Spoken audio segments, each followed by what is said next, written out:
for now. Okay, welcome everyone to our first Caribbean Labor Solidarity meeting for the year, the new year 2023. Happy New Year to all. I hope you've had a good season. And I thought, what a way to start the year with this meeting, our trade unions and workers' opposition to what's happening in the world today. As I came back to the UK, the first thing was the number of strikes that were going on at the same time. And it seems like the workers have been revolting almost every area of work, and the two worrying ones, of course, for most people is the National Health Service and also the rail union and transport, teachers, and also the ambulances, and many more protests are happening, I know. But we've got two speakers here who will inform us, and we will have a good discussion, I hope, on this topic, because it's crucial for us. I think it's good that it's positioned at the beginning of the year, so it gets to set the tone for what our activities will be. I've already enrolled myself to join several demonstrations and supporting the actions, especially of the rail workers and the nurses, and any others that will be nearby. We will be participating in when we can. So welcome all comrades, and I hope we will have a good year of activities. We've got a program which we will decide on our meeting Tuesday, at least for the next few months, so people will know the kind of activities we will be doing. And I should maybe make just a few announcements before we start. There's the Latin American Conference, which is an annual event that happens in the UK. And that is happening in January 28th, I think it is. I'll be one of the speakers at the conference. We're looking at the issue of racism as affects the Caribbean and the diaspora. So we will circulate that information out. I know Steve will put out a reminder for people. I think some people can join by Zoom who are not in London or in the UK. That's one of the issues that's coming up. We're also in February marking an anniversary of Claudia Jones. We will be going to Mark's Memorial, to the Highgate Cemetery, to place a wreath and to have some speeches by different speakers. CLS has been invited to participate in that event as well. But we'll keep you informed with things that are coming up.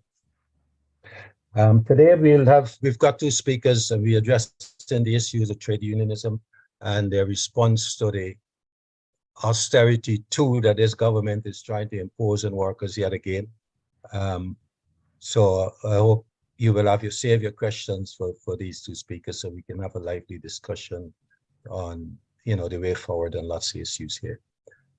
So without much ado, I'd like to invite Ozzie to say hello and to make a presentation on what's happening and inform us about what's happening in Trinidad and Tobago. Ozzie. Yeah, thanks very much, Comrade Luke. Let me start by thanking the Caribbean Labor Solidarity for holding this talk, as it is really important, because from time to time we have to do some reflection and analysis of the state of the labor movement, and in this case in the Caribbean. And I'm happy to have had the opportunity to speak to the audience about the situation in the Caribbean.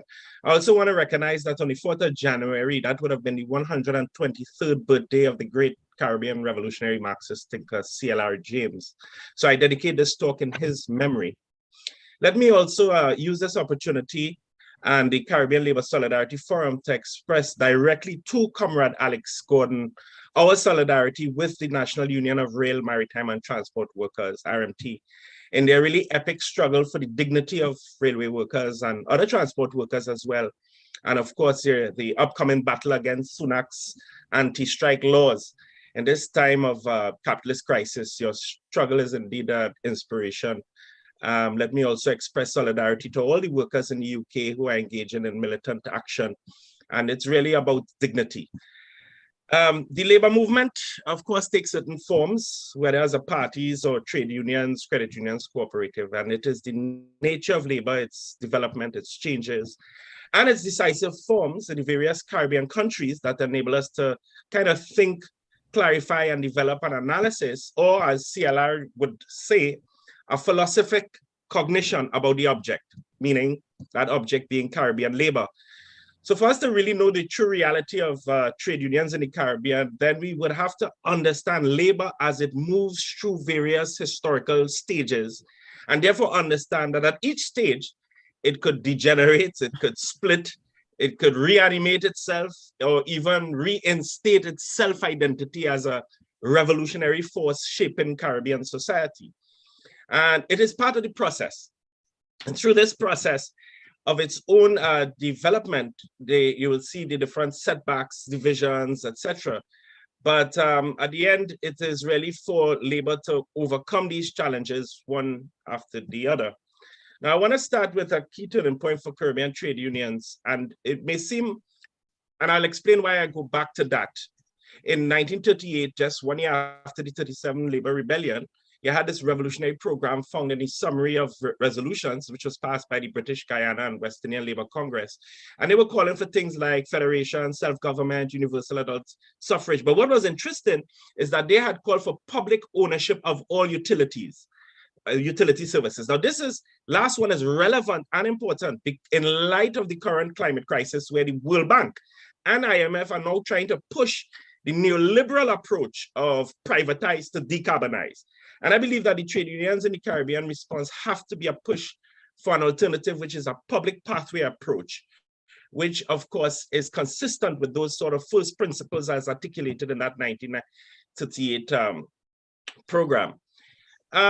Now, one of the things that, or context that trade unions have to navigate through is, of course, the fact that many of the Caribbean governments are pursuing a neoliberal development strategy, which is enshrined in this European Partnership Agreement.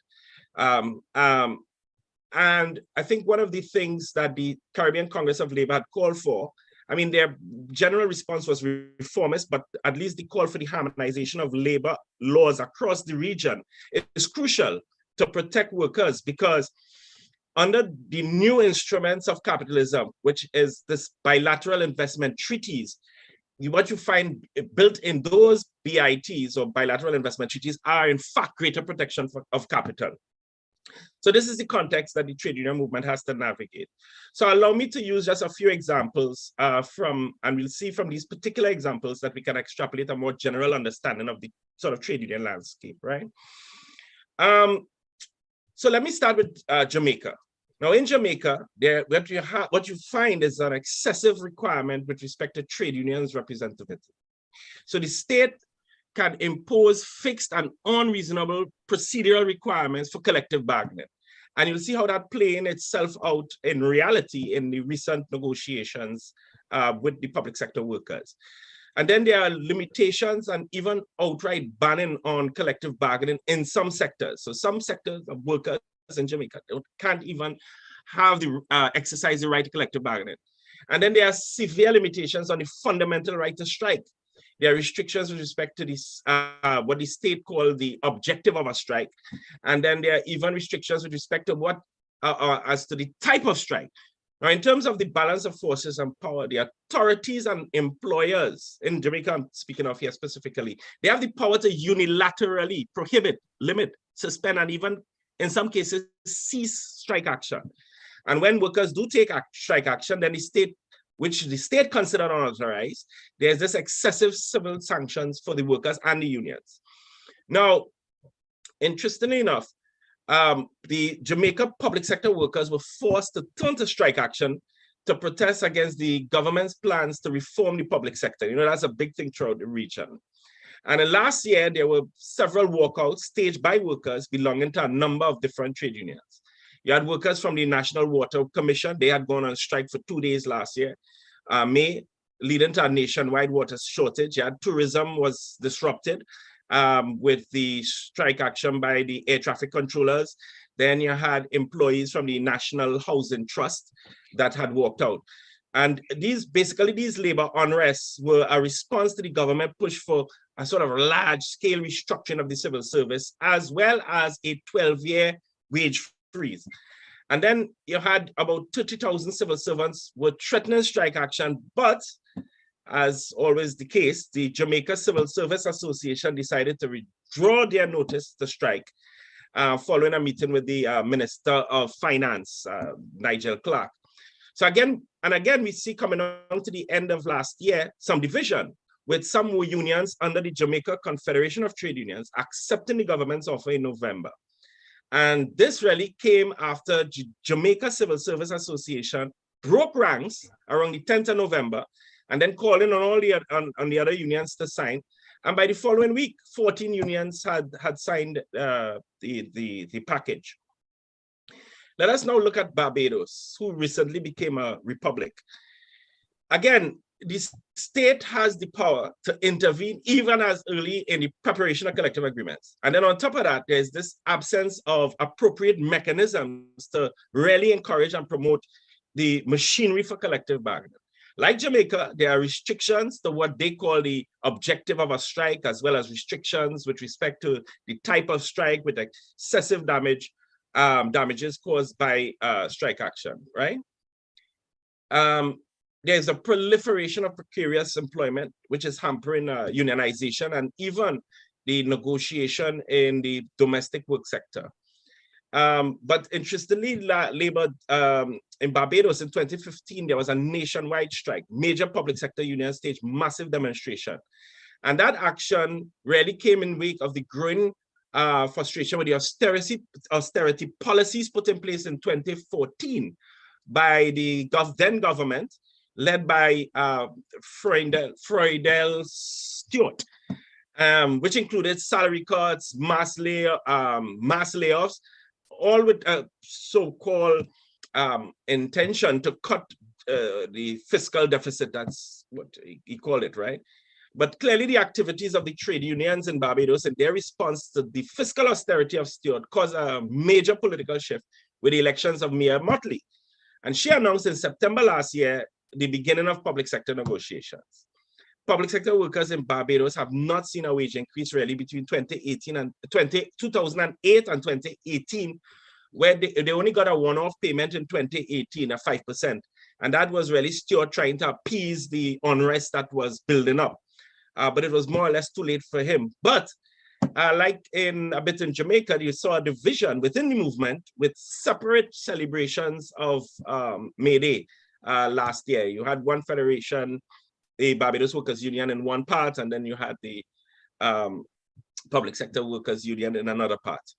So it'll be interesting to see how the movement will respond to these public sector negotiations, which was announced. For one thing, what we do know is the Barbados Union of Teachers responding to the central bank governor's statement that the government would have to do, according to him, make some very difficult choices in order to facilitate an increase in wages. The Barbados Union of Teachers already made it clear that they will be demanding double digits. So I think it's something to keep an eye on in terms of how the movement responds to, especially in light of Mayor Motley's popularity. In Guyana, you had the President Irfan Ali. He recently announced that the government will be paying some attention to wage negotiations, but for more than a decade now, increases for public sector workers, that there have been no engagement at all between the government and the recognized majority unions. In fact, in April last year, the Guyana Workers Union and Guyana Trade Union Congress had to stage a whole number of demonstrations in response basically to the rising cost of living. But an interesting development between Guyana and Trinidad occurred when the Guyana Agriculture and General Workers Union and OWTU, our union, we signed last year in July a memorandum of cooperation. What was interesting is the response by the Guyana Oil and Gas Energy Chamber. They condemned the collaboration because they claim that there's good industrial relations in what is, of course, a rapidly rising energy sector in Guyana. But GAU immediately responded and have continued ramping up their activities to mobilize and organize workers in the sector. And we are willing to help them across in terms of organizing those workers. In May 2022, we had a joint protest between two unions, the Grenada Public Workers Union and the Grenada Union of Teachers, that was organized concerning standing wages for the T.A. Mary Shaw Community College. That's the country's lone local tertiary institution. I mean, they haven't had a salary increase for like 10 years, with the workers working, literally operating on 212 salaries. Also, the public servants in Grenada here, they've protested in support of the restoration of their pension, with the demand for the constitutionally guaranteed right to pension on retirement. Of course, these protests and so on led to the Keith Mitchell calling a snap election last year. And one Mitchell lost to another Mitchell, Dickon Mitchell. But then you see some tensions coming down to the end of last year between him and the Grenada Trade Union Council. So it should be interesting to also see what comes out of that tension. Let me now talk about the situation in Trinidad and Tobago. So the big issue right now is this recommendation to increase electricity rates.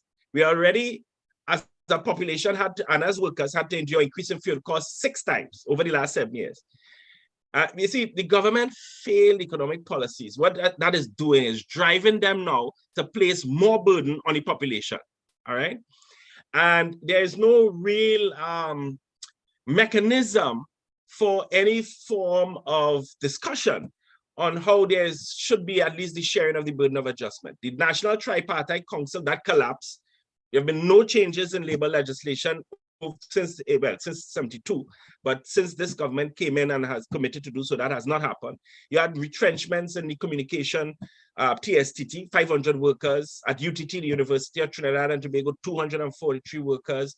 You're having the push for restructuring the water authority, with the government looking at now the Electricity Commission, the postal company, and so on. And all these measures are really consistent with the IMF and World Bank neoliberal measures. The government also, Trinidad and Tobago here, sent the outstanding negotiation, which goes back to 2014. They sent it to court. And like in Jamaica, what had happened as we were mobilizing last year, you had unions breaking ranks and signing for the government 4% over 6-year wage offer. But fortunately, the 3 federations stand and remain united and standing firm and holding the line, even though the matter had gone to court. We had, in response to all of that, launched what is called a Unite to Fight campaign. It's a united front, which took the form of a series of large demonstrations and so on. But what was interesting is that we were kind of doing a kind of coordination for a particular line of action. And to test the waters, we had the teachers union, they took strike action, a 1-day strike. You know, the government immediate response to that was one of the first time in a long time. They filed an injunction forcing the teachers union, and all unions for that matter, not to take strike action. So that comes back to this question of the right to strike and how they are utilizing the power of the state to curb, well, not even curb, repress that important right. Now, this idea of social partnership is big in the region, right? With many trade unions, including the Caribbean Congress of Labor, either promoting or trying to advance it, or even actively participating in any such process at the national level. And the Barbados model is often hailed as the best practice, with basically bourgeois commentators and academics insisting that trade unions become part of the process. But what I find, though, is that the pressure is always placed on the trade unions and not the other partners. The reality is that the trade unions will find themselves in those types of arrangement in a very uneven playing field. So in Trinidad and Tobago, for example, the 3 federations had to we all left the National Tripartite Advisory Council. That's supposed to be the mechanism for dialogue and partnership and so on. So then there have been calls now by various quarters, including the president of the Industrial Court, for labor to return, but no proper discussion by these same quarters as to the reason for the departure and how can the conditions be corrected for labor to return and to properly participate.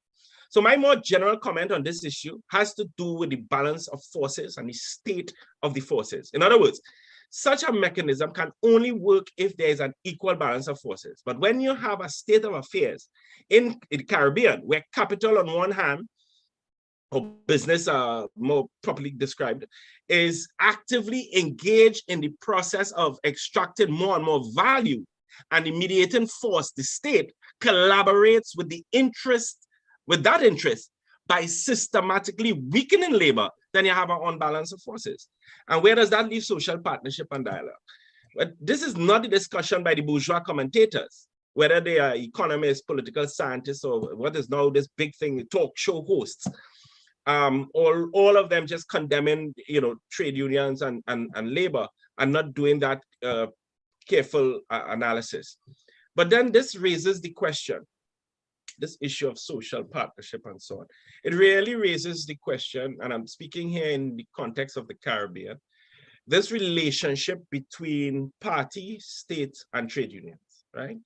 Now, in the Caribbean context, the three kind of emerged together as a kind of trinity, if you may, all along a sort of proletarian kind of consciousness coming out of the 30s and 40s and so on, and left as well, a case that I've always made. But underlying that relationship between party, state, and trade unions, because you'll see different unions align with different parties, and then depending on which party is in power, then the trade unions move accordingly and so on. So there's this really interesting symbiotic relationship that I think needs careful analysis. But in doing that analysis, we must look at the underlying force in terms of that relationship, that underlying force of capital, and how capital positions itself now within our society to extract more surplus value from workers.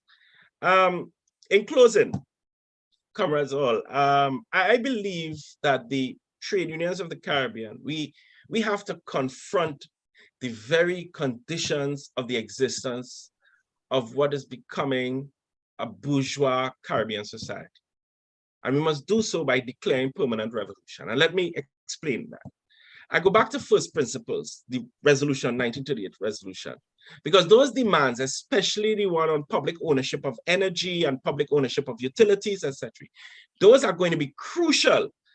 And it must act as a reminder that the goal of trade unions cannot be simply an accommodation with capital. Capital is not, there is no appetite for any real collaboration, discussion with labor. They are in crisis, right? And they are going to do whatever it takes to squeeze more surplus value in what can be considered a surplus value squeeze, meaning that they are seeing less and less of their surplus value. So they are doing more and more utilizing, especially these institutions of the World Bank and IMF and so on, using bilateral investment treaties as the instruments to really squeeze more and more surplus value by weakening trade unions, taking away benefits, promoting these business processing outsourcing, etc. The BPOs, they call them now. I think that we have to recognize, as it stands in the Caribbean, that capital is wielding significant power over our population. And therefore, to regain power for the sake of ordinary working people, Caribbean people, we must keep a particular goal in our mind. And really, and of course, this is subject to debate, and that has to be socialism with Caribbean characteristics, driven and shaped by the Caribbean workers themselves. And the obstacle to that self-mobilization and unity of labor is neoliberalism in all its forms. And therefore, the emancipation of Caribbean labor can only be achieved when it overcomes the inherent contradictions contained in capitalist relations. And this now will require the mobilization of the masses, mobilization of workers, which has to be led by a leadership with a historical, organizational, and revolutionary perspective. And that will be our way forward towards a socialist Caribbean. Thank you. Thank you very much, Ozzy, for that broad sweep of what's happening in the Caribbean. I think you touched on so many issues. I'm sure we can have some lengthy discussions on. The phrase that kept coming to my mind as you spoke, it seems like really it's a time for workers of the world to unite. And in some ways, it's great that we've got Alex who will speak to the same issue. Because I think we find if we look around the world, really, we will see that workers are under the same pressure throughout the world, especially in those neoliberal countries. And as you rightly positioned it, I think the Caribbean is stuck in a neoliberal groove at the moment. And how do we break out of that? I remember, growing up in Guyana, the three political parties were all claiming to be Marxist Leninist parties and campaigning and educating the masses. And at one time, I think some commentator actually said that Guyanese were the most politicized people in the world. And this is because of the political education that was happening with the three political parties at the street corners and so on. I think things have moved on in some way, it seems like, and I don't know if any of the political parties are talking about socialism in the region or any campaigning is happening. And we certainly feel that things have shifted quite a lot with the collapse of the Grenada Revolution, and we saw the retreat of the left to the point of being almost non-existent. How do we revive that? And from your talk, I think, there's plenty action we could start thinking about. And when you talked about the way in which the trade unions sometimes operate within the state and choosing which political party to support and how they act and behave and how that generally weakens workers on the whole.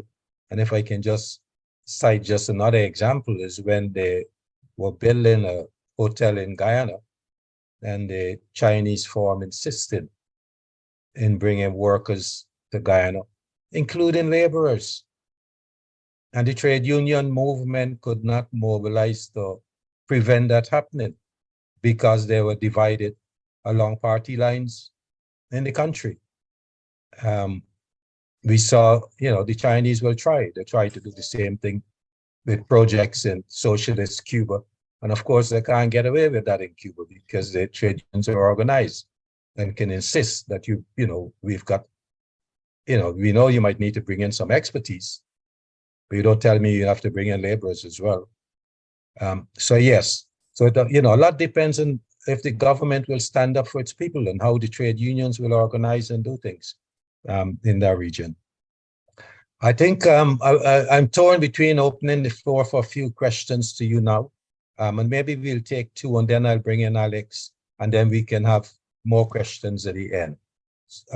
So if there's any, are there any hands raised for any questions? I don't see any.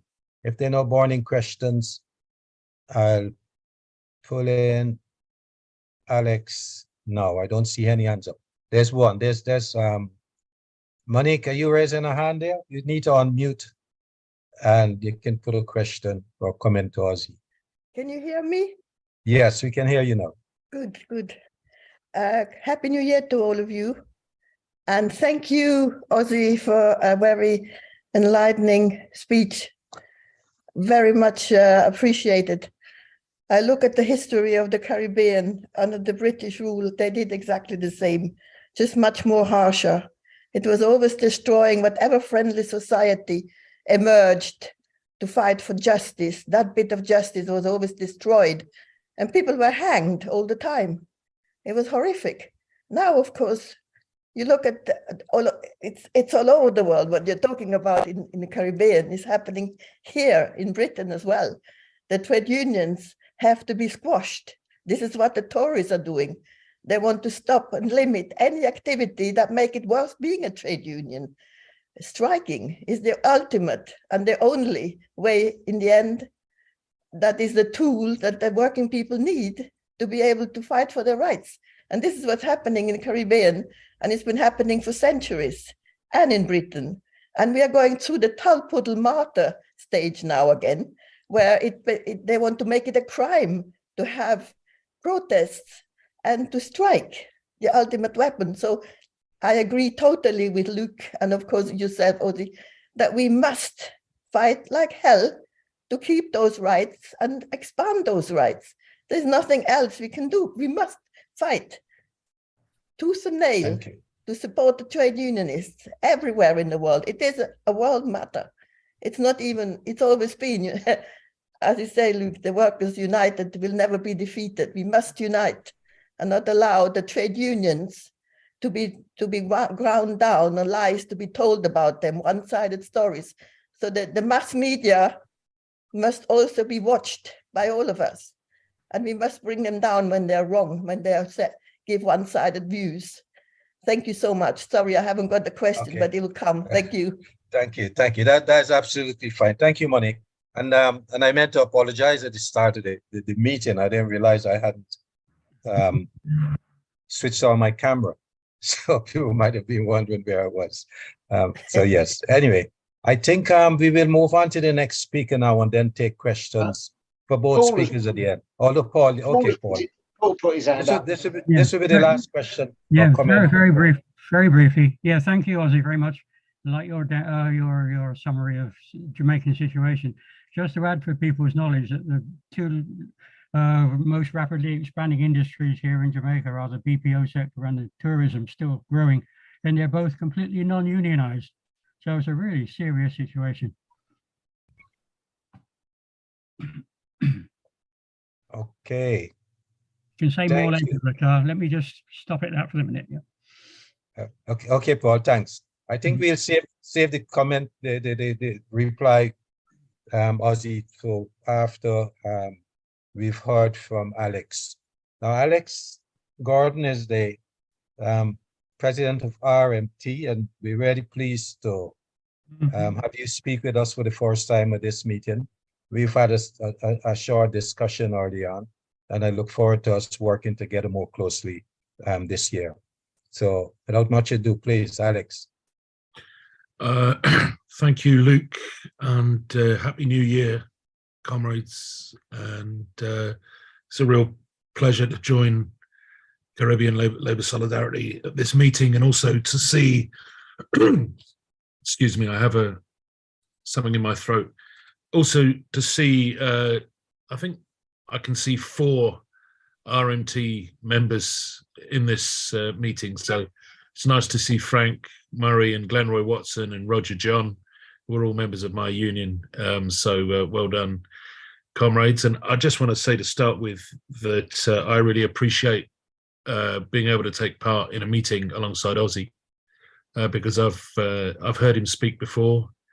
He is employed by a union that organises workers in the same sector as my union, in the energy sector, offshore energy, and the history of the Trinidadian oil workers is a really incredible history. And there's the archive at the Padmore Institute, the George Padmore Institute in Finsbury Park in London, is a very valuable archive left there by John LaRose, who worked for the Oilfield Workers Trade Union for many years and was their London representative. And I think that there's a lot that we could probably do in common, working together as trade unionists in Britain and trade unionists in Trinidad and Tobago in relation to workers in that sector. So I really welcome the chance to speak with Ozzie at this meeting, and I look forward to working again with him in the future, I hope. So Ozzie started off by paying tribute to the struggles of railway workers and other workers in Britain. And I think it's important when discussing the proposed anti-union legislation that is being proposed, Conservative government in Britain, to understand what the context is that these laws are being brought forward in. And what we're seeing is a obviously very significant increase in days lost to strike action in 2022, comparative to pretty much all years for the previous 20 or so, possibly even longer. In the rail sector, we haven't seen a level of strike action in Britain at this level since 1989. We've had strikes in certain parts of the railway, including London Underground, but we haven't had a national wave of strike action of the character and extent which we're seeing at the moment, for 33 years. So this is obviously a very epochal struggle.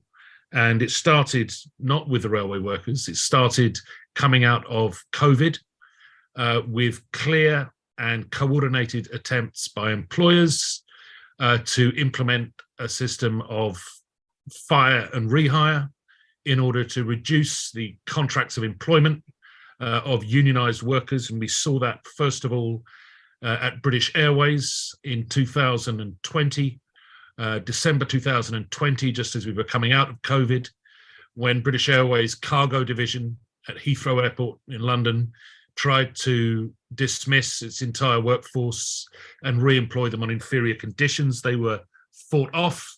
That attempt to scrap their collective contracts was defeated by action by their trade union, Unite. But we saw just a couple of months later attempts which were successful by British Gas's owning company, a company called Centrica, to dismiss its entire workforce of gas engineers and to re-employ them on inferior terms and conditions. And although the Gas Workers Union, the GMB, took, I think, 42 days of strike action by its gas engineers between January and March of 2021, they were unsuccessful. They were unable to stop that cut to their terms and conditions. And we saw really a green light from the government to employers who wanted to sack workers en masse.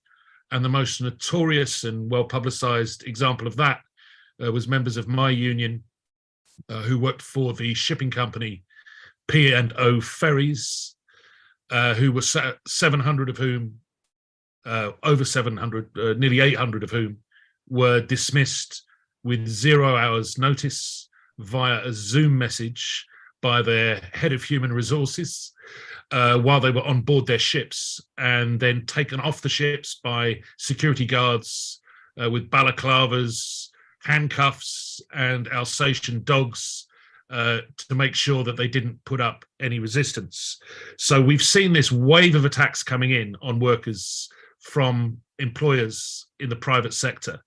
And that sent a shock through a lot of unionised workers in Britain.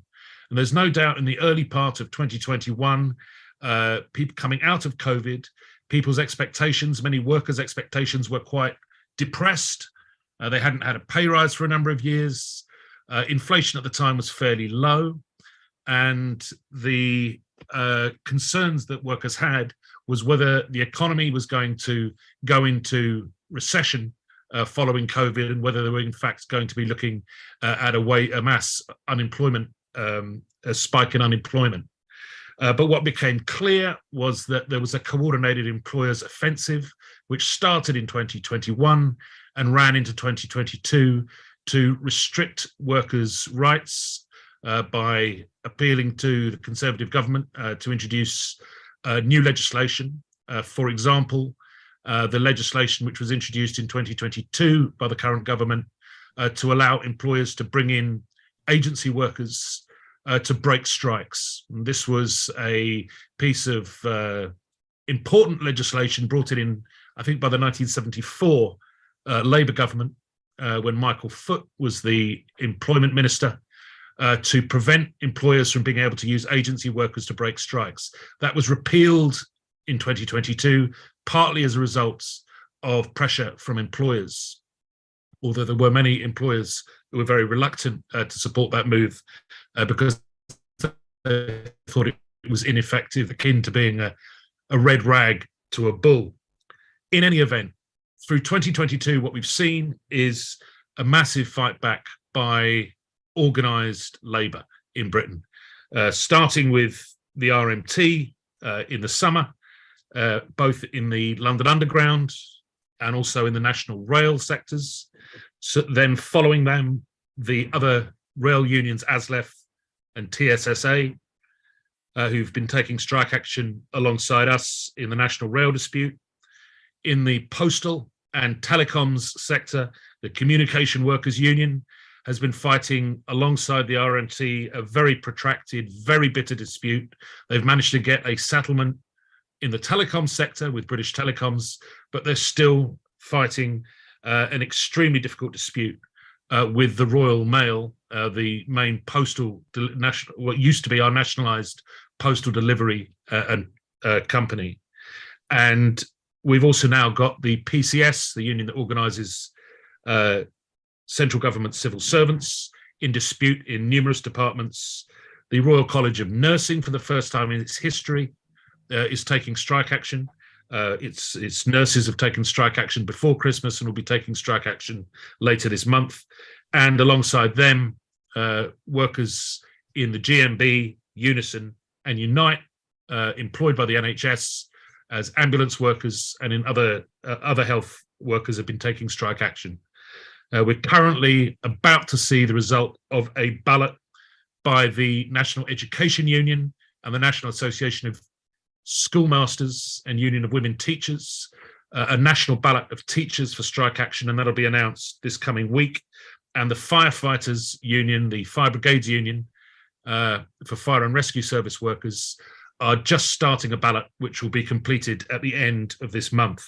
So we are seeing and Ozzie used the phrase, and I'm going to use it as well, we are seeing the emergence of a united front between trade unions who are facing a wave of employer-inspired attacks, backed up by a government which is motivated by right-wing, authoritarian, Thatcherite ideas, and has attempted to bring those ideas forward as legislative proposals in recent weeks.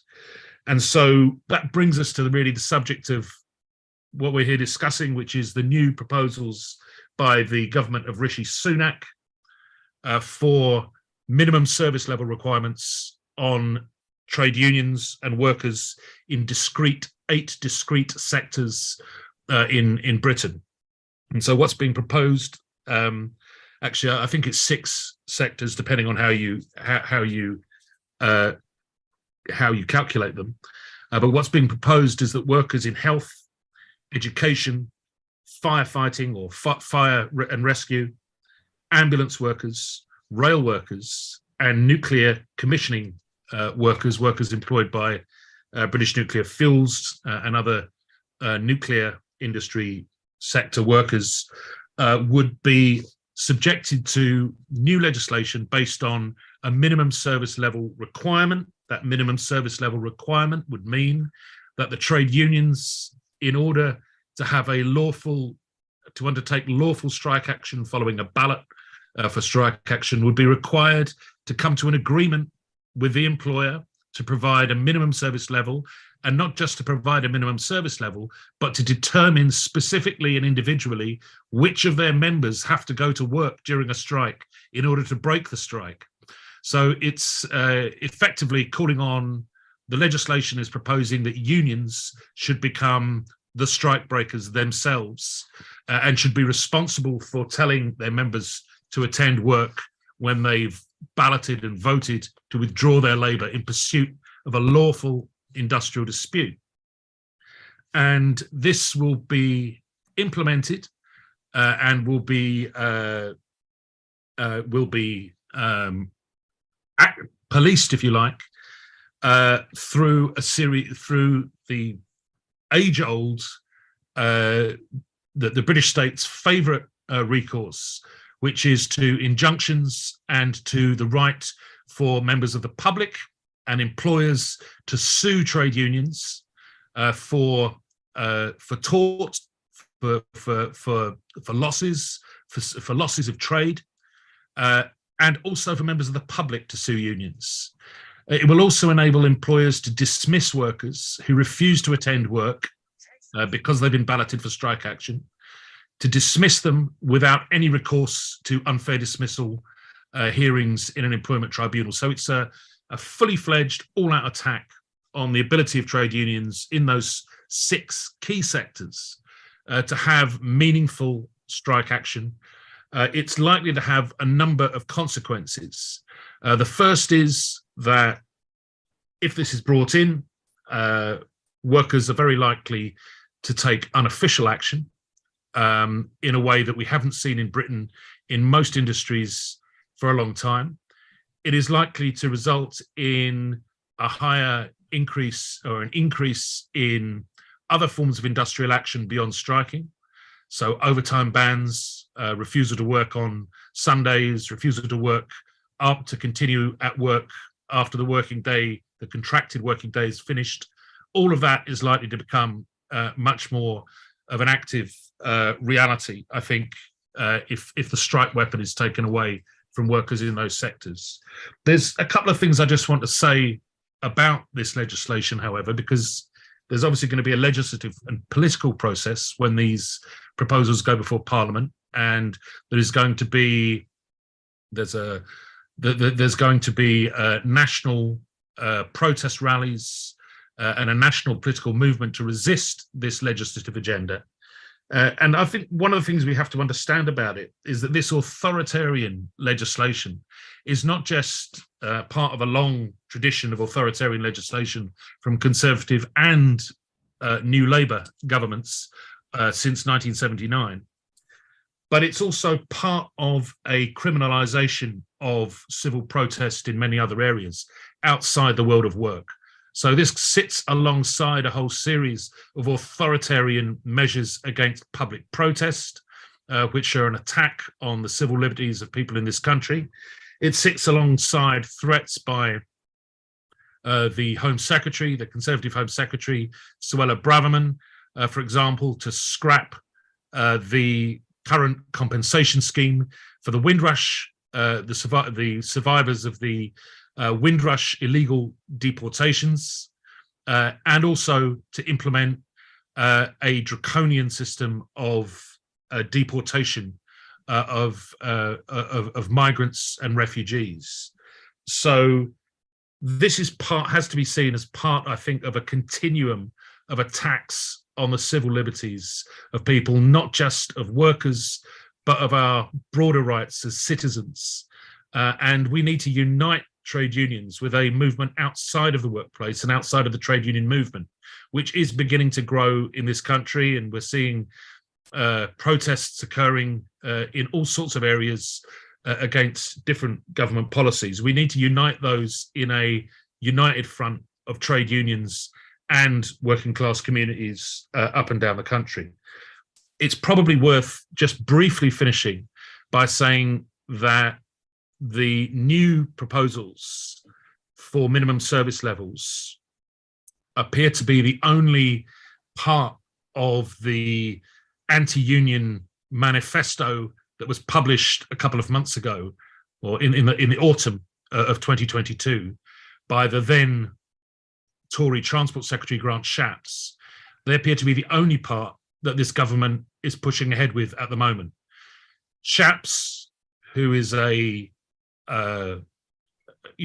con man, and a former internet a salesman of internet self-help books and generally an extremely shady character, came forward with a 16-point manifesto in the autumn of 2022 after the rail strikes had rocked his government to the core. And these included proposals to massively tighten up the existing anti-union laws in Britain, which are the most restrictive in the Western world, without doubt. These laws, and other people in this meeting will be able to testify to this just as well as I can. These laws have been tightened and tightened and tightened since 1980, when the first Tory Employment Act was introduced by the then Thatcher government. And they started out by banning solidarity picketing, so picketing out a workplace where workers taking solidarity action in support of other workers. They started out by banning that. They moved on then to interfering in the rule books of trade unions themselves to make sure that trade unions could no longer be sovereign organizations of their members. They continued by introducing balloting requirements, fully postal balloting requirements on trade unionists wishing to ballot for strike action. And that's now been extended in 2016 by the the previous Tory government of David Cameron, by the 2016 Trade Union Acts, which introduced a 50% balloting threshold for strike ballots and a 40% threshold of workers who had to vote for strike action in order for strike action to be lawful. There have been numerous attempts, or suggestions, I should say, by the current government that they want to make those thresholds more difficult, to raise them above 50%. And there's been a resistance to any attempts to allow trade unions to use online voting methods when engaging in strike activity. So what we see here is really the culmination of 40 years of restrictive, authoritarian, anti-trade union legislation coming from Conservative and to some extent as well, Labour governments during that period. The final, I think, point that brings us to is what we do about it now. Now, obviously, we have to fight, we have to protest, we have to build our strength as a movement in the streets and in the labour movement and in the workplaces to ensure that we can take effective action, whether it is lawful or not. But we also need a legislative agenda. We need to change the law. We cannot simply dodge the question of what we're going to do about this. And the fact is, we need a Labour government in Britain that will legislate for a right to organise, a right to collective bargaining, and a right to take strike action, and will revoke and repeal the anti-trade union laws that have been brought in by this government and its predecessors. And the fight to make sure that there is a Labour government that does that is a real fight, because there are clearly and obviously senior people in the Labour Party in Britain who have no intention of legislating to free trade unions and give workers their rights to collective bargaining, to take strike action, and to organise freely in the workplace back. So we've got to fight on our hands, comrades, against this government, and we've got to fight to make sure that an incoming Labour government, sooner, hopefully, rather than later, will legislate to give us trade union rights back in this country. The final point is, I think, just to acknowledge that everything that this government is doing to workers in this country, as somebody said in the discussion earlier, has been done previously in former colonial nations that were subject to British imperial power. And what we're seeing is what we've seen before in our history, which is when they get away with it in another part of the world, they bring it home when the crisis comes home and they have to enforce their power and their authority over the working class in this country. So the struggle really is about learning from each other, linking up with each other's struggles. And as Luke said at the beginning, workers of the world, workers of all countries, unite. You have a world to win. Thanks very much. Thank you very much, Alex, for that very informative. Am I unmuted? Yes. Thanks for that very informative presentation. There's much food for thought there. It's a frightening situation in some ways, the amount of attack that workers are under. And it's clear that the contradictions and the between workers and capital is becoming sharper year by year. You know, it's meeting a crunch time, and workers have got to fight back. And I think at these times we need to look at examples of where workers are treated with respect, and their rights are respected and enshrined in law. And I would just mention two countries in the who have done tremendous amount of work at the moment. Venezuela, which has been acclaimed as having some of the best trade union legislation for workers in the world. It's almost impossible to sack a worker in Venezuela. And I think Nicaragua is pretty much the same. Clearly, we're looking at different systems. We're looking at a system that is doing socialism, and the ones that are doing capitalism are looking to squeeze the workers even more. And it's for all of us really to be resistant. And as you spoke there, I thought about the way in which still the public in the UK are still very much supporting the rail workers, supporting the nurses, and we have to keep building on that support of the public at large. There might not be union members and so on. How do we reach out to them? How do we get the information to them to keep them strong? Because we see the onslaught of the corporate media in trying to change people's mind and trying to misrepresent our arguments and discussions. And it's a real struggle, I think, to get good information. So we're really pleased that we can have, such fine speakers today to give us a good picture of what is happening in the world and what is happening for workers. I'm sure there are many questions to come forward. Either put it in the chat, or Steve, you can inform me if I'm missing anybody. But you can also raise your hand if I see you on the screen. And there's a reactions button. If you press that one, you can press a button. And I see one hand up now. So I remember you can put questions about speakers at this point. Yeah, so we've got Frank up. Frank, you want to unmute and come in? You need to unmute, Frank, and then your question. Yeah, I do believe Marshall was in front of me, but okay. Yeah. My question is for Alex. Hi, Marsh. And it is that I've seen in the demonstration, most of the union, the strikes and things that's going on, and there's also this big enough is enough movement, right? As you said, one of the ways we can do is by getting electing or getting rid of this government, getting a Labour government in. But the thing is, we've had we've had 2 terms of Blair, and then we had half a term of Gordon, and successive Labour leaders, and none of them has ever thought of repealing the Anti-Trade Union Act. So what are we going to do now to make sure that if there's a Labour government elected, and if we've got anything to do with them being elected, that we can make sure that they do repeal these anti-trade union laws? Because we keep doing the same thing over and over and expecting a different result. We've got to make sure that that it's part of their plan to get rid of the anti-trade union laws.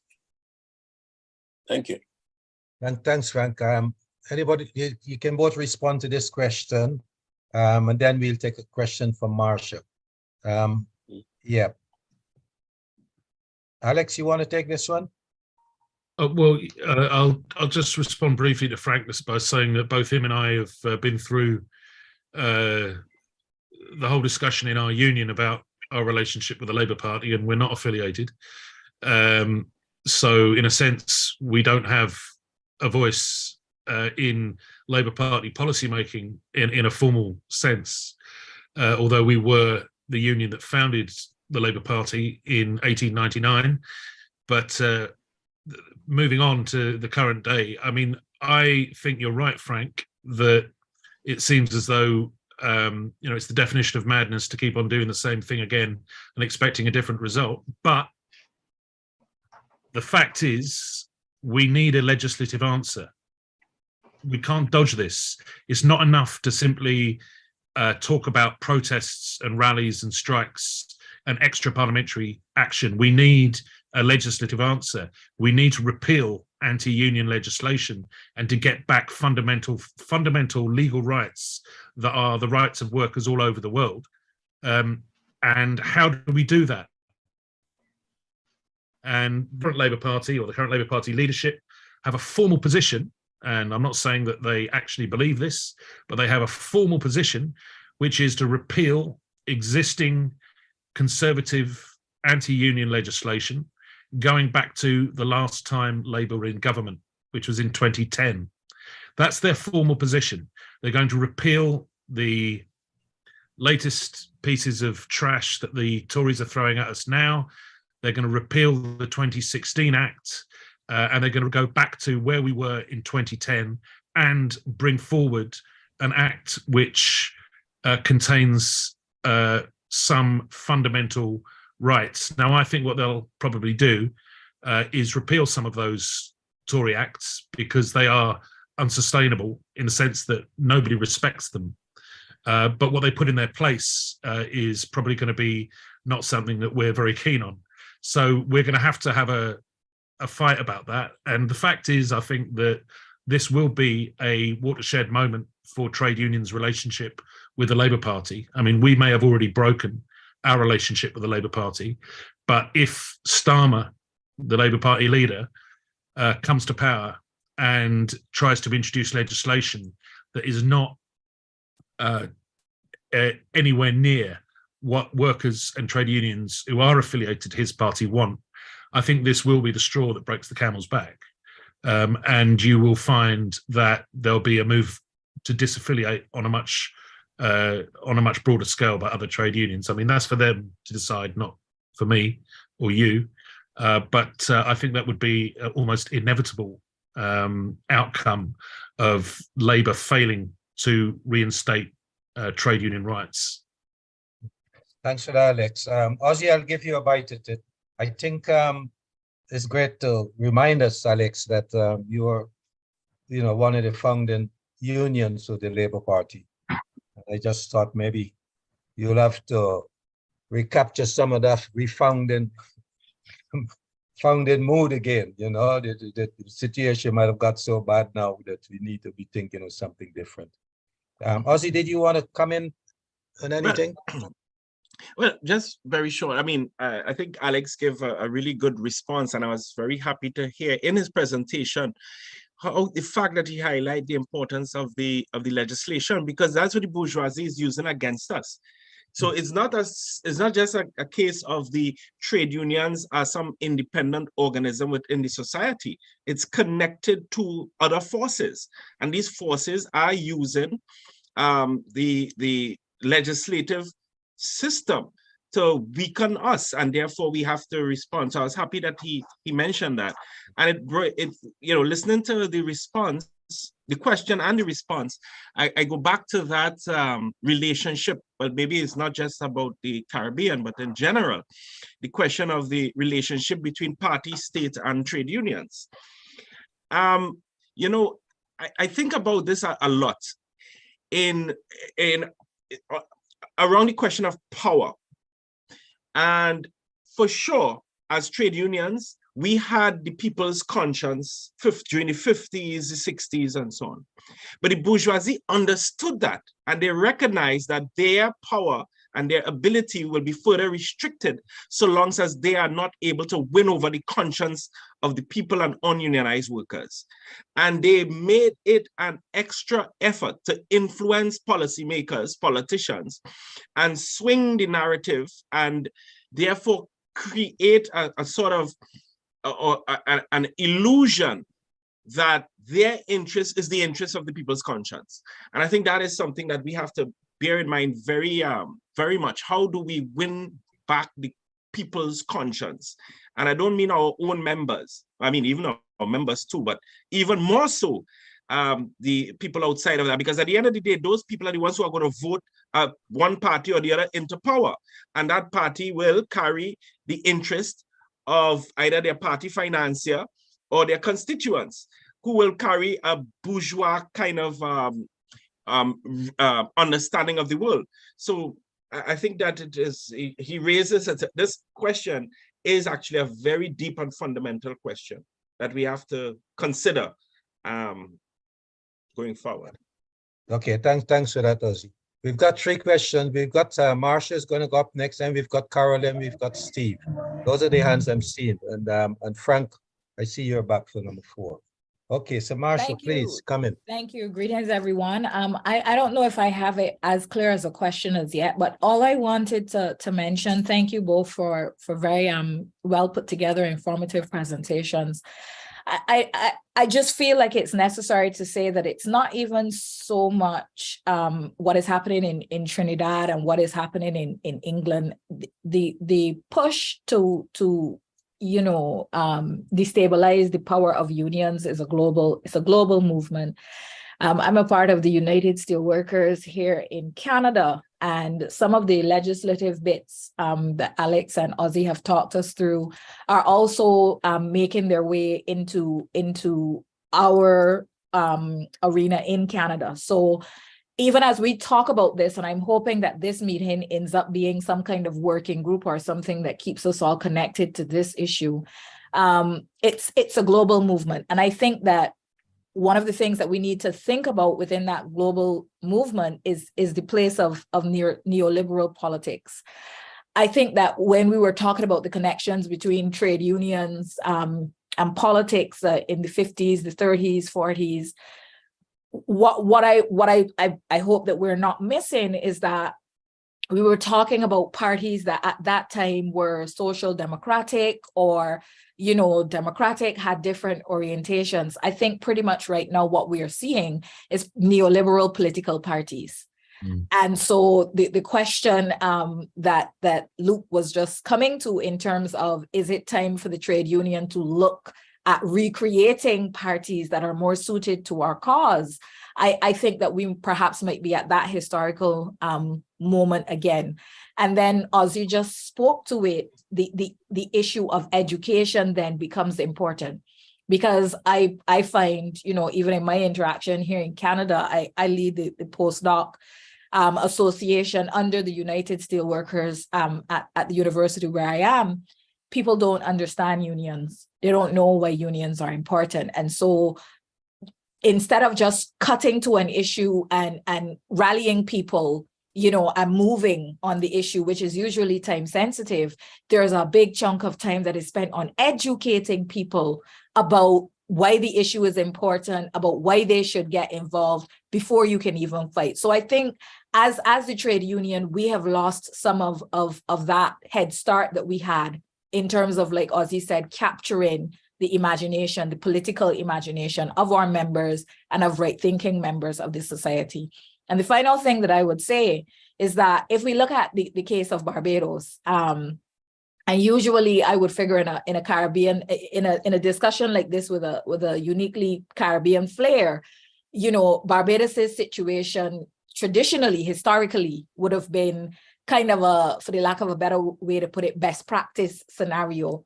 And unfortunately here, I think Barbados is now the image of what the final outcome of this push to destabilize unions will look like. So we have our tripartite agreement, as Ozzie articulated, the party, the state, and the trade union. And we call it, you know, the social partnership, and it's touted as a world model. But our social partnership doesn't work. And our social partnership has actually, in my estimation, caused the complete death of our trade union movement. And so even as we start to think about, you know, what 2023-4 looks like, how do we restabilize trade unionism, I am saying that we also need to be careful of that triumvirate orientation. But I'll leave it there for now. Thank you. Thanks for your question there, Marcia. Anybody want to respond to that one? Or is that clear? I think, yes, but I hear a call there for information and education. And I wondered whether the trade unions have a clear booklet, actually, maybe just saying something simple like, why join the trade union? What are the advantages? Why you must join? We need something like this if there's not one. Okay, I'll shift on to the next question, which is from Carol. Vincent. Hi, everyone. Yes, it's wonderful to see you all and Happy New Year and so on. I'm part of Unite Community, actually, which is a community branch of the big Unite Union in Britain. And I'm on many picket lines at all sorts of times of day. It's often very dark when I get up and find my way to an RMT or CWU picket line to give solidarity. And I think we need to encourage more people to give that solidarity, to show the unions and the picket lines that there are people behind them. One of the things the local Labour Party have been doing here is we've had solidarity collections at the stations and for food banks and for strike funds. And just in about 5 or 6 hours over a couple of sessions, we've raised £900. People are with the strikers now. And I think that's new. I haven't seen this groundswell of support for unions and for strikes for many decades. And my question really is, I think often strikers think they're quite isolated. And I want to know how the international departments of our unions can actually make sure that there is more connection between them, so that, you know, there's a worldwide understanding that, you know, young workers in Amazon in the United States rose up and said no more and formed a union when they were told they couldn't have a union, and disrupted everything there. I want people to know that in the Caribbean, I know that, you know, the International Department of Unite work closely with the Latin American countries and unions, and also in Palestine and so on. But I don't know what they do in terms of the Caribbean and further afield. So I think I'd really like something to be done around connecting the dots, the union international departments, connecting the dots, and even having a big international union conference. Yeah. Thanks very much for your comment and question. I think there's some things might need to be answered there. I don't know if Alex or Ozzie want to comment on anything there. I could just briefly comment, if it's all right, Luke, to say, well, in terms of what Marcia Hines-Myrie was just saying about the limits of social democratic parties, I think she's focused on a very interesting point, which is that we've been saying for over 10 years now, I mean, certainly since the global financial crisis of 2007, 2008, that neoliberalism has run its course, that it's, as a world system, it's not delivering what its advocates claimed it could deliver, which was greater efficiency, economic growth. It's failing to deliver, it's actually delivering stagnation and global authoritarianism and crisis. And yet, the social democratic parties have been completely unable to put together a social democratic response to that crisis. I mean, even the Labour, I mean, and the Labour Party was not really ever a social democratic party. It's got some similarities, but it was a party based on the trade union movement in Britain. But social democratic parties in Europe have more or less disappeared. I mean, the French Socialist Party got, I think, something like 4% in the last presidential elections in France. The German Social Democrats are in a coalition government, but it's not clear exactly, I mean, whether you'd consider those still to be particularly social democratic. You know, all over Europe, you're seeing the evisceration of traditional social democratic parties of the so-called centre left. And it's a bit of an interesting question, isn't it? Why, when we've had more than a decade of neoliberal crisis, which seems to be getting worse in terms of the long-term stagnation of the Western economies, why is it that they're unable to put an alternative forward? I mean, that's a sort of a political point that I think is interesting to discuss, but it kind of brings us a bit to what Carol Vincent's just saying about the need for international, for us to learn from each other in different countries about these struggles that are taking place, because what's happening in Britain isn't unique.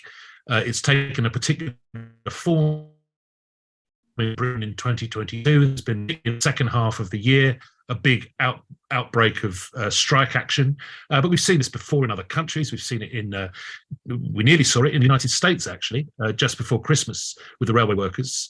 And of course, their strike was banned by Biden, who imposed a settlement on them. But we've seen outbreaks of strike activity in previous years in other countries. And we do need to see this, I think, as no longer being about the national context purely, although, you know, it is about, you know, it's given a particular form by the rate of inflation, for example, which is now 14% in Britain.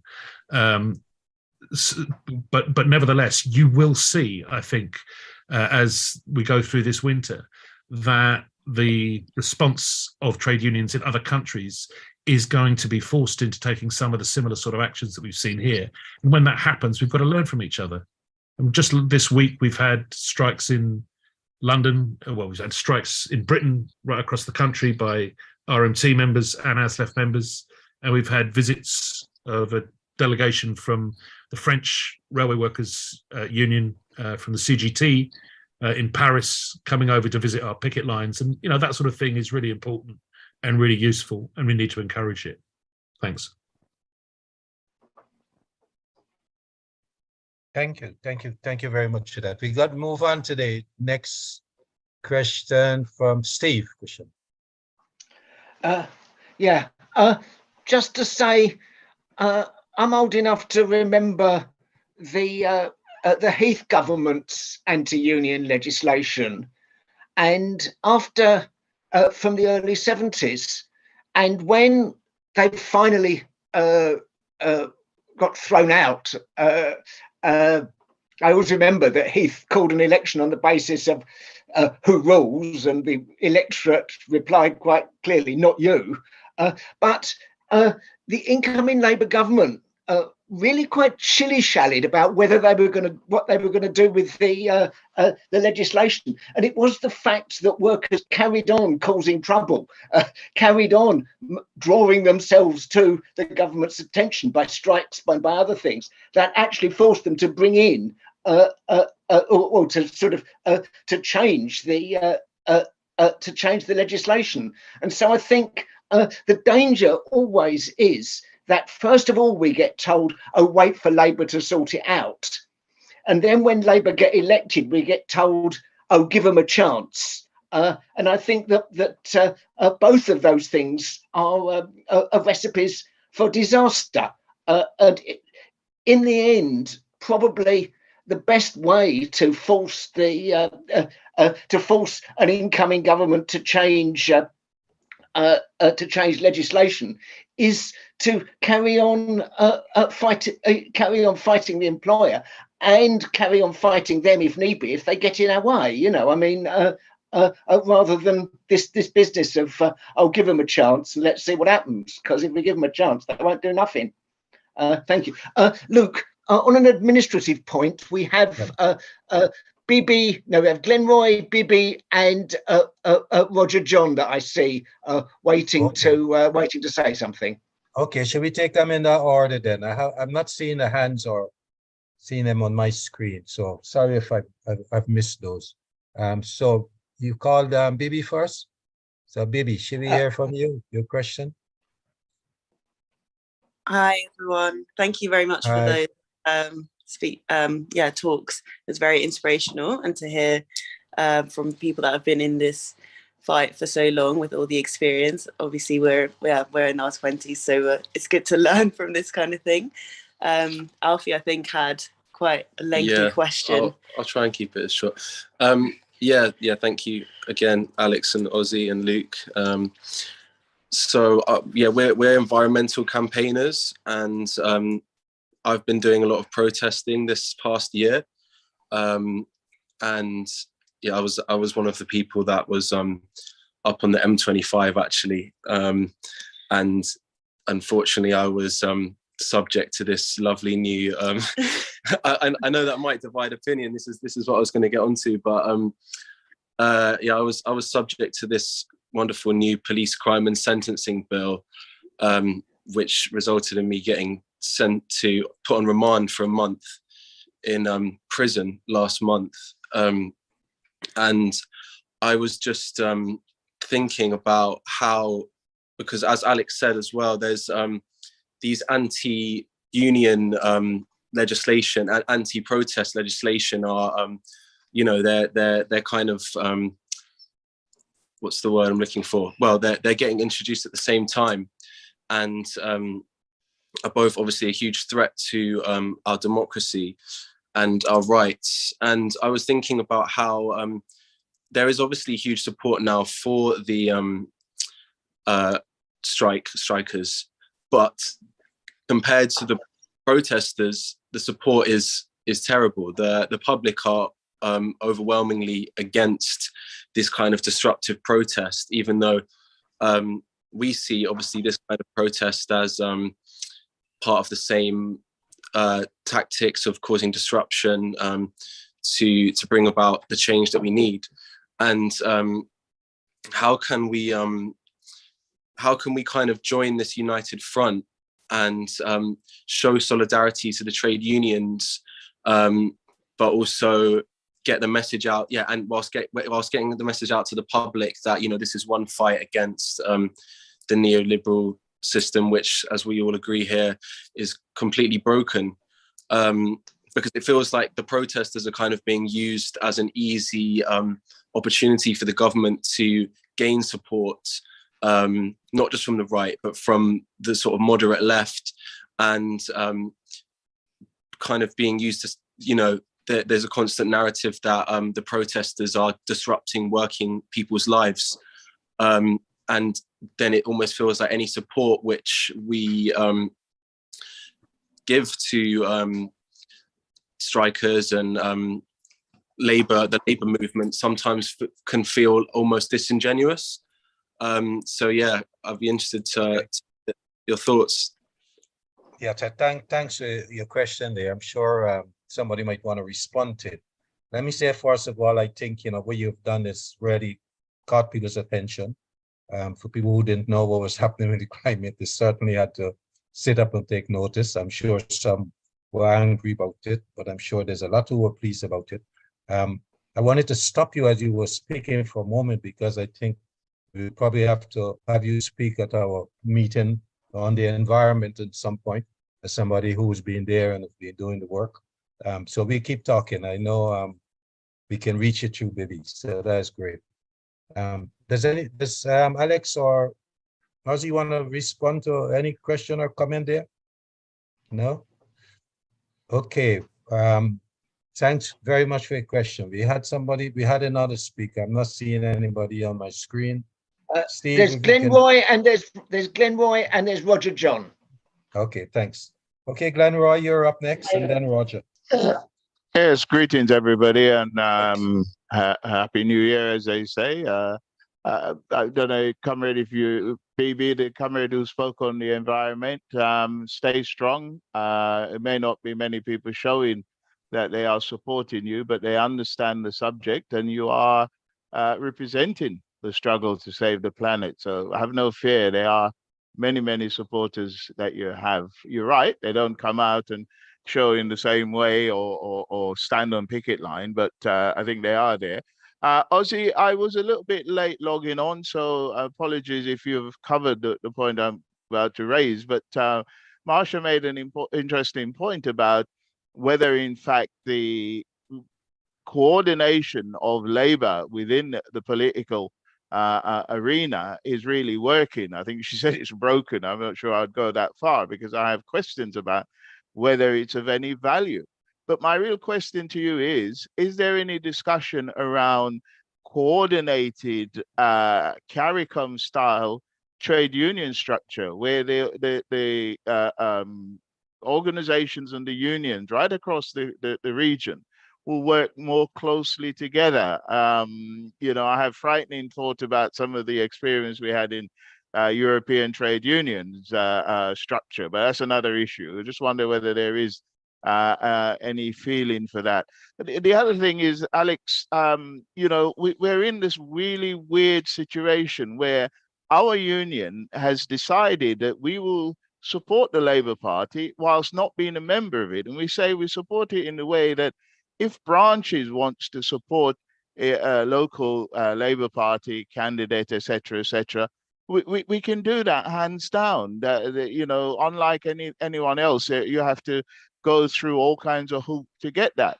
And we also, I think, still have a process in place, you can correct me if I'm wrong, whereby if somebody wants to be a local councillor for the Labour Party, for example, we will assist and give training and so on and so forth. Now, aren't we feeding the very vehicle that we all agree is not going to step up when it comes to power? It's not going to repeal the anti-trade union law, not under somebody like Keir Starmer. So is it really wise, our political strategy, where we are involving, creating or feeding candidates, new councillors, even MPs, I think, from our own structure, to be part of a structure we know are not going to help us? I mean, you and I remember some of the people who worked for head office, for example, when they went in, become Labour MP, wanted nothing to do with helping the very body that gave them the opportunity. So it seems to me worth a rethink. Somebody's mentioned before doing the same thing over and over again. It reminds me of that. So are we not, I know it was in the AGM that we would look to other structures, but what are these other structures? We are feeding the Labour Party. And if Stormer come to power in a few months' time, we're not going to be any better off. So I just wonder whether I can throw that in the pot. Hope I've not put you on the spot. But yeah, Ozzie, what is their chance of a coordinated Caribbean trade union structure? Thanks, Luke. Okay, thanks for that, Lenroy. Yes, Ozzie. Yeah, I could just respond to that very quickly. There are two mechanisms by which that can happen or happens. One is through the Caribbean Congress of Labour, CCL. So each country have a number of affiliates who would be associated with the Caribbean Congress of Labour. That is one. The second mechanism is through the international affiliates. So, for example, we have the Caribbean Union of Teachers, where this is where all the teachers' union coordinate their action through that mechanism. So those are really the two mechanisms for Caribbean-wide solidarity or unity. But needless to say that, notwithstanding that, there are some inherent issues and contradictions within those, well, especially within the Caribbean Congress of Labour, that requires a whole long conversation. But at least the mechanism exists. Okay, thanks for that. We had one other question up, unless Alex, you want to comment? Well, I'll just come in briefly on, because Glenroy asked me addressed a specific question to me about the RMT, our union, and its relationship with the Labour Party. And I mean, that's a relationship that is quite complex and goes back a long time. But our policy in relation to political activity is that we're not affiliated to the Labour Party. We have a group of elected politicians, MPs in the House of Commons in Westminster, and also in the Welsh and Scottish governments, the devolved governments in Edinburgh and Cardiff, who are part of an RMT political grouping. They happen to all be members, all the ones in Westminster are members of the Labour Party, except, well, members of the Labour Party, but not all Labour MPs, because one of them is Jeremy Corbyn. And we work with those people in order to advance our political strategy and our members' interests through the legislative agenda. The question of what the union decides to do in future in terms of supporting future candidates or councillors, I think you mentioned, that's a matter that's up for discussion and a matter that our members will decide through our democratic structures. But we have an effective and very useful relationship with a number of Labour MPs who are part of the RMT's parliamentary groups, and they do take forward our members' interests into the legislative chamber. So we need to make sure that we are doing everything we can to pursue those interests, and that includes, working with Labour MPs who are willing to work with us and push our union's interests. Yeah. Okay, thank you very much for that response, Alex. I see I've got another hand up here, Roger. Is Hi, anyone with Steve? Hello. Okay, come in, Roger, your question. Thanks. Okay. Hi, everybody, and Happy New Year to everyone as well. I'm hopefully I can be heard okay. I suppose I'm just going to have to piggyback off what almost all the speakers prior to me have said. I did have some nice, some nice, how can I say, less controversial maybe kind of comments and questions I could have made, but everybody's stolen my thunder a little bit and taken a lot of what I might have said. But what I still retain at the moment from what I've heard is the absolute, at the core and at the root of our problems, both locally and globally, is an absolute need for political education. I think everything else springs from that. The sustainability of action, the force with which we can take action and spread it beyond the narrow interests of ourselves and then our members and our unions, so that this thing, which we have in the moment, this kind of realization beyond unions, by the whole workforce, because most people work, so most people can understand a cost of living crisis when it's a crisis. People understand what they feel, but the problem that we're going to have, and we're going to start to have it even within those of us who, well, maybe not those of us who come to these things, but we're a minority. I think that's one of the things we always have to recognize. We're going to do this on a Sunday afternoon. We're very much in the minority compared to all the workers that exist.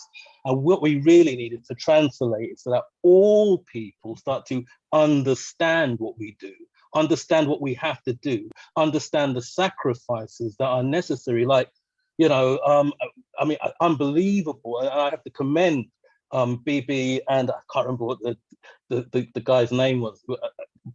Absolutely, I mean, for a person who's young, to be engaged in action which results in them being incarcerated for a month and they come out positive, I think that has to be acknowledged, has to be commended.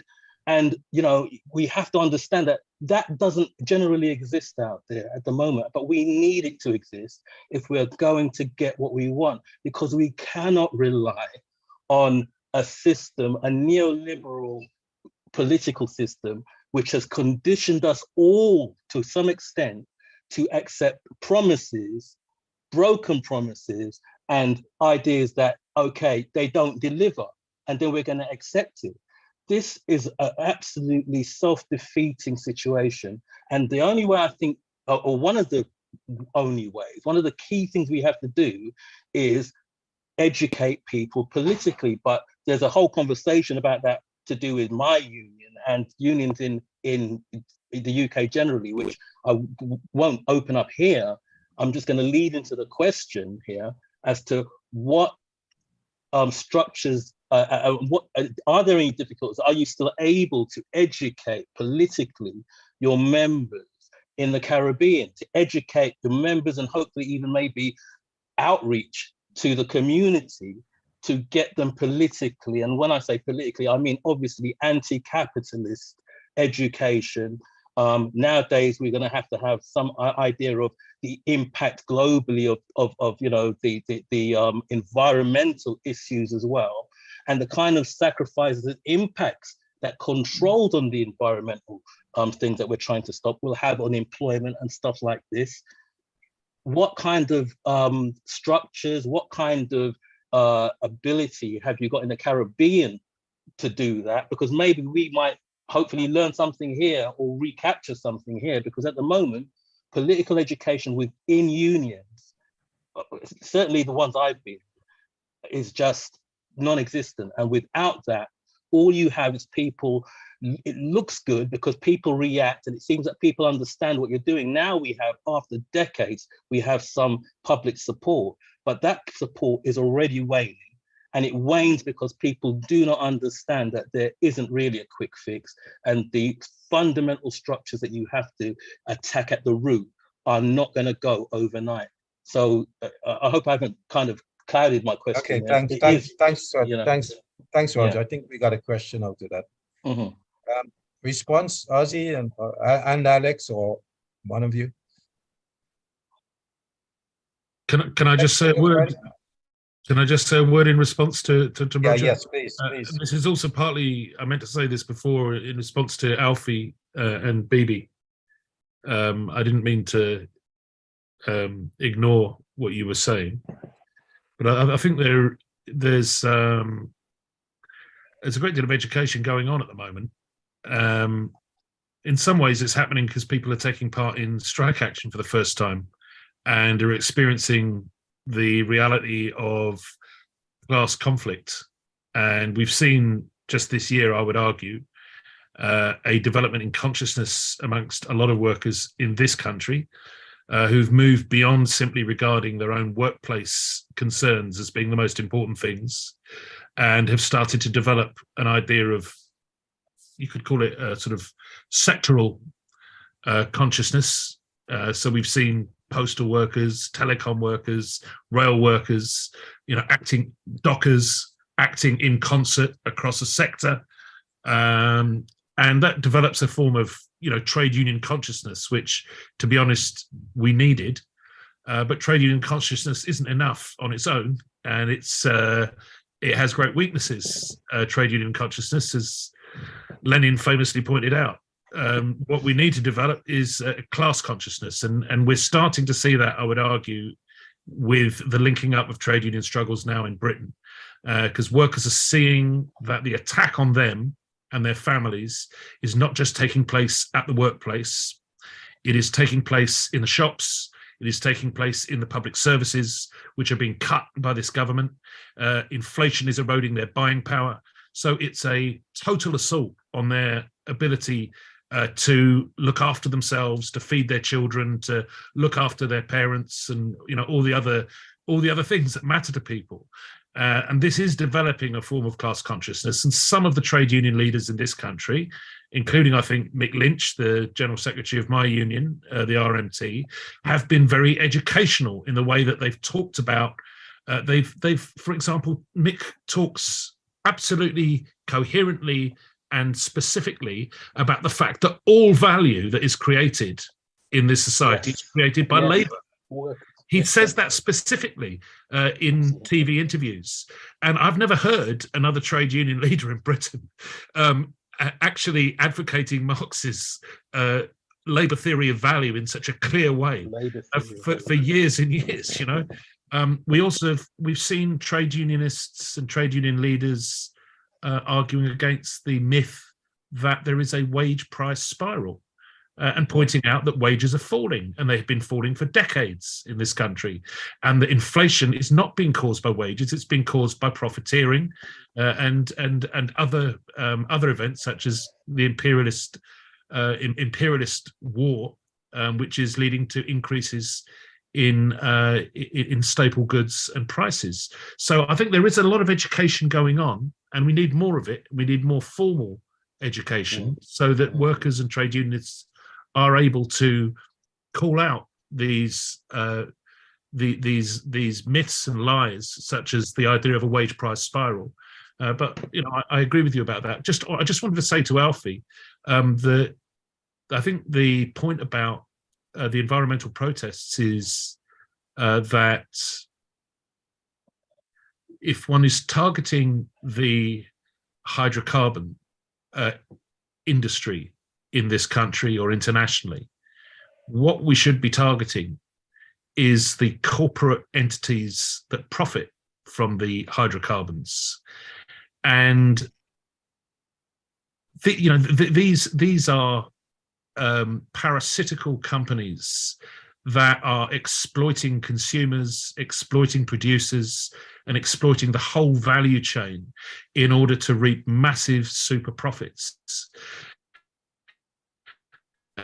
The Tories are trying to do is to say that you're people, and what you need to be doing is working out disruptive tactics and protests that disrupt the corporates and the corporate entities. We've got to turn this argument around so that they're not able to use Joe Public, the ordinary person in the street, against you. And we need to find a way to link up environmental protests and trade union protests to target the real villains, which are the people at the top of the profit chain, such as Shell and BP and the other energy giants in particular. Thank you, Alex. Okay, Ozzie, did you want to have a word on that? And I think looks like we've run out of questions. I haven't seen any hands up. So what I think we could do is maybe you can just do some closing remarks and we'll wrap up the meeting. We've got our executive meeting coming up, and I think maybe let me give people some opportunity. Is there any announcements, executive members? Is there any announcement we want to make about any meetings or anything that we should know about that's coming up soon? Frank, I see you leaning forward. Yeah, I'm just trying to unmute. Is Glenroy's got more information on it? I can hand over to Glenroy to do this. We've got the SIS not directly after this, but immediately about an hour after this, we've got the SIS meeting. Okay, Glenroy. Okay. Right, thanks. Sorry, Luke. I obviously he's throwing me in there to. You dozed off, did you? But yes, we've been coordinating for some time now with comrades in Brazil and comrades of the RMT's Black Solidarity Committee, as well as the Global African Congress, to maintain a Sunday Solidarity event. Tonight, we're talking about politics on the African continent and the lack of involvement of the young generation. And, I think that's an interesting point. It's not a given, but it needs to be discussed as to how we're going to ensure the generation that are here now, who will become the leaders and people in power in later years, how do we involve them? All of us are getting old. I'm getting old. I can't turn my camera on for some reason, but believe you me, I think I look a bit older than Frank, though he's older than me. But in essence, we need to talk about the youth and their role in the politics. We in the RMT have a youth structure. Our youth is 30 years old, I think, but it's important that youth are engaged and part of this. Yeah, I said it starts at 1600 hours. There are international reports that we receive for the first hour, and then 1700 we start talking about the issue around the main subject of the politics on the continent. I'll see, Chair, if I have a minute to find the login and post it in the chat. Yeah. Okay, thanks. We should get time to do that. Okay, I see Chair, Steve's hand, and then Steve, then Paul. I think that's the order. I saw the hand. So, Steve. Just to carry on from Glenroy, Glenroy has been personally subject to a victimization in both my view and his union's view at work on the underground.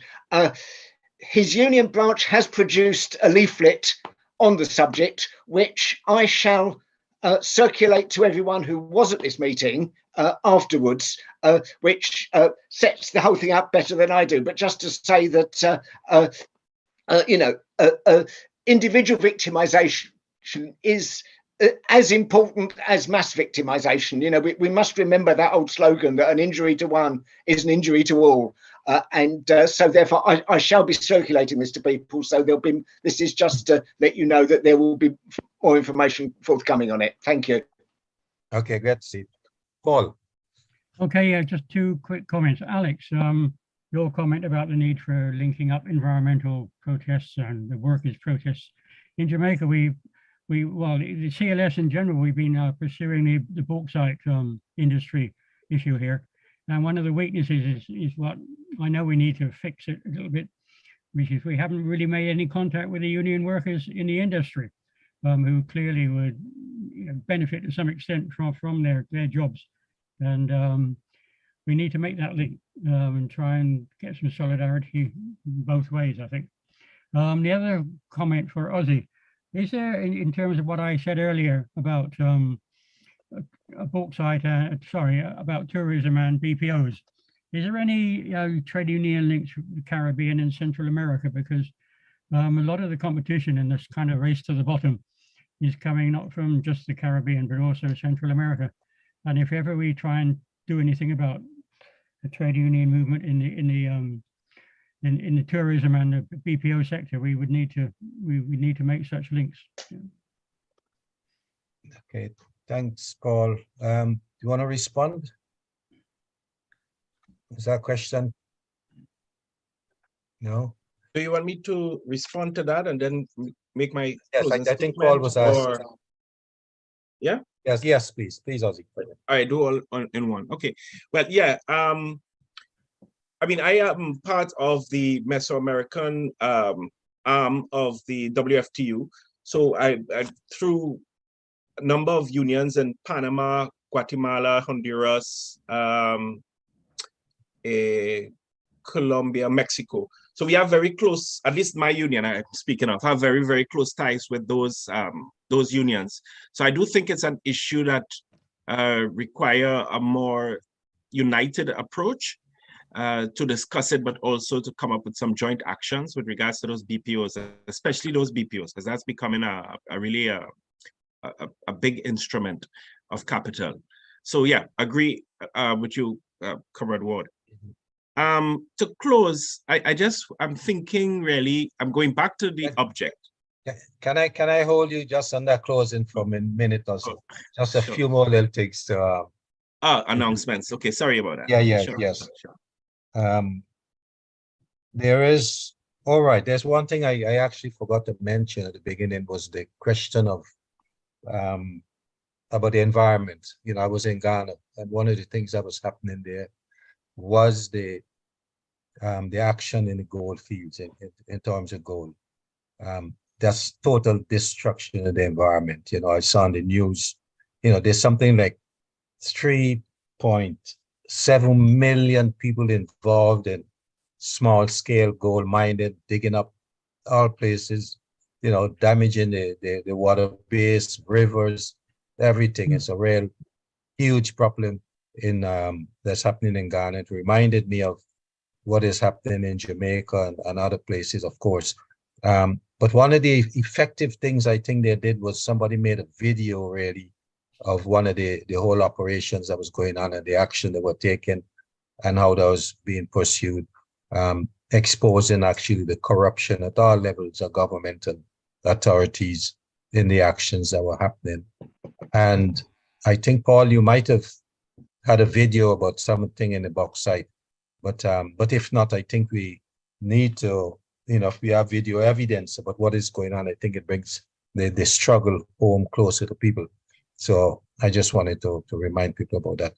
And I wanted to say a big thank you again to Bibi and Alfie for also the actions that you put yourselves at risk all the time. And I look forward to a further conversation where we can plan a meeting where we can invite to speak on. Okay, I think Roger, unless if this is a quick question, yes, but not it's actually just I think I should have said that I am a proud member of the R&T when I was speaking. So I'm particularly grateful for all of the contributions that have come from my comrades today. Yeah. And Alex did answer my question. It is really about the formal education that I'm speaking of, and he's quite right in what he says. And those kind of points, such as what that Mick Lynch is making, where people understand labor, you know, theory of value, that kind of stuff is really important. And I echo all your comments as well to Alfie and Bibi. Please keep me in touch. Hopefully there'll be a way in which I'll be able to come again. Thank you. We've got you on the database now. You can't escape us. Okay, we should do our wrapping up now, as I'm watching the clock. Who should go first? Ozzie, you want to go first? A couple of minutes wrapping up, just to say any. Yeah, sure. As I close, I want to go back to the object, labor. And when I say labor, I mean labor in its broad sense. I'm talking about just ordinary working people as represented by unionized and ununionized workers, and people like the two young comrades, environmentalists. They're part of labor. We must always, trade unions is one form of labor, but we need to go back to the object, labor. The next is the subject, which is proletarian conscience itself. And we are seeing some of that coming out, and I think Alex said it very well, with terms of some of the unprecedented actions we are seeing by workers, but also the unprecedented action we're seeing by Bibi and her comrades, by young people in the environmental movement. So these things are examples of proletarian conscience manifesting itself and unfolding at this historical stage. But at the end, comrades, we have to take state power. I'm sorry, I can't see it any other way. How we do that, we could always discuss, but it must, we have, as labor and as the proletarian conscience, we have to take state power. We also have to take other structures of power. And here's why. And I want to end with a very stark warning. If we do not do that, it will be taken by ultra-right fascist ideologies that is going to become entrenched. And if we think the world can't get worse, ask those who lived in the latter part of the 1920s and 30s, when the crisis of capital at that time, you did see a rise, of course, of unionization and workers' action across the globe. But comrades, we also saw the rise of fascism and the death of tens of millions of people. So do not for 1 minute think that it cannot get worse. It can. And therefore, we have a huge responsibility to find through education, through our unity, through joint programs and platforms like this. But in the end, labor has to take power. It's the only way we can save this planet, and it's the only way we can really preserve the dignity of humanity. Thank you. Thank you very much, Ozzie. Maybe we could do a little cheer there for Ozzie. Thank you. Okay, Alex. I don't really want to say anything after that. I agree with what Ozzie just said. The only thing I want to add to it is that living in a country which has gone through an orgy of royal wallowed in royal nostalgia in the last year, with diamond jubilees and then a funeral of the richest woman in the world. I look forward to, congratulate Barbados on becoming a republic. And I look forward to Jamaica joining them and becoming a republic. And I think that the people of Jamaica, it will give them a real sense of what it means to be citizens rather than imperial subjects. So I hope that that is a step forward in the process that Ozzie's talking about, of the working class discovering how it can take state power.